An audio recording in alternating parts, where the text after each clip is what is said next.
ರಾಜ್ಯ ಸರ್ಕಾರದ ಮಹತ್ವಾಕಾಂಕ್ಷೆಯ ಪಂಚ ಗ್ಯಾರಂಟಿ ಯೋಜನೆಗಳಲ್ಲಿ ಒಂದಾದ ಗೃಹಜ್ಯೋತಿ ಯೋಜನೆಯ ಫಲಾನುಭವಿಗಳ ಮರುಪರಿಶೀಲನೆ ಕಾರ್ಯ ನಿರೀಕ್ಷಿತ ವೇಗದಲ್ಲಿ ಸಾಗುತ್ತಿಲ್ಲ. ಸಮೀಕ್ಷೆ ಆರಂಭವಾಗಿ 1 ತಿಂಗಳು ಕಳೆದರೂ ಇದುವರೆಗೆ ಕೇವಲ 38% ಫಲಾನುಭವಿಗಳ ಪರಿಶೀಲನೆ ಮಾತ್ರ ಪೂರ್ಣಗೊಂಡಿದೆ. ರಾಜ್ಯದ ವಿವಿಧ ಎಸ್ಕಾಂಗಳ ವ್ಯಾಪ್ತಿಯಲ್ಲಿ ಒಟ್ಟು 2.05 ಕೋಟಿ ಗೃಹ ಬಳಕೆ ವಿದ್ಯುತ್ ಸಂಪರ್ಕಗಳಿದ್ದು, ಅವುಗಳಲ್ಲಿ 1.65 ಕೋಟಿ ಕುಟುಂಬಗಳು ಗೃಹಜ್ಯೋತಿ ಯೋಜನೆಯ ಸೌಲಭ್ಯ ಪಡೆಯುತ್ತಿದೆ.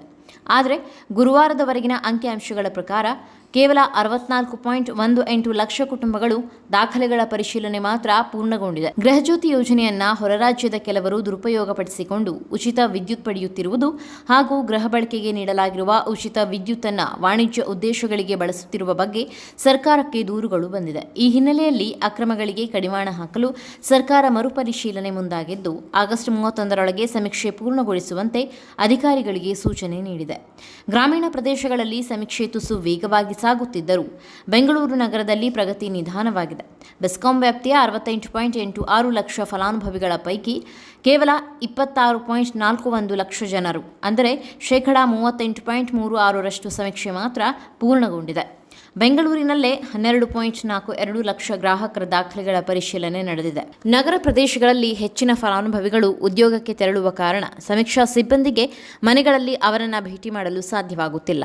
ಇದರಿಂದ ಮೀಟರ್ ರೀಡರ್ಗಳು ಒಂದೇ ಮನೆಗೆ ಹಲವು ಬಾರಿ ತೆರಳುವ ಪರಿಸ್ಥಿತಿ ಎದುರಾಗಿದೆ.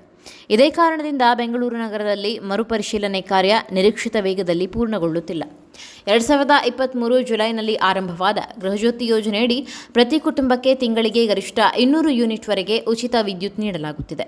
ಈ ಯೋಜನೆಗಾಗಿ 2026ರ ಮೇ ಅಂತ್ಯದವರೆಗೆ ರಾಜ್ಯ ಸರ್ಕಾರ 26,097 ಕೋಟಿ ರೂಪಾಯಿಗೂ ಅಧಿಕ ವೆಚ್ಚ ಮಾಡಿದೆ.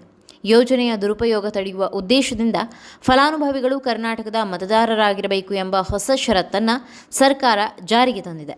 ಮರುಪರಿಶೀಲನೆ ವೇಳೆ ಆಧಾರ್ ಕಾರ್ಡ್ ಹಾಗೂ ಮತದಾರರ ಗುರುತಿನ ಚೀಟಿಯನ್ನು ಪರಿಶೀಲಿಸಲಾಗುತ್ತಿದ್ದು, ಅನರ್ಹರು ಮತ್ತು ಹೊರರಾಜ್ಯದ ಫಲಾನುಭವಿಗಳ ಹೆಸರನ್ನು ಪಟ್ಟಿಯಿಂದ ಕೈಬಿಡಲು ಸರ್ಕಾರ ನಿರ್ಧರಿಸಿದೆ. ಮರುಪರಿಶೀಲನೆ ಪೂರ್ಣಗೊಂಡ ಬಳಿಕ ನಿಜವಾದ ಅರ್ಹ ಫಲಾನುಭವಿಗಳಿಗೆ ಮಾತ್ರ ಗೃಹಜ್ಯೋತಿ ಯೋಜನೆಯ ಸೌಲಭ್ಯ ದೊರೆಯುವಂತೆ ಸರ್ಕಾರ ಕ್ರಮ ಕೈಗೊಳ್ಳಲಿದ್ದು, ಯೋಜನೆಯ ಪಾರದರ್ಶಕತೆ ಹೆಚ್ಚಿಸುವ ಜೊತೆಗೆ ದುರುಪಯೋಗಕ್ಕೆ ಕಡಿವಾಣ ಹಾಕುವತ್ತ ಸರ್ಕಾರ ಗಮನ ಕೇಂದ್ರೀಕೃತವಾಗಿದೆ.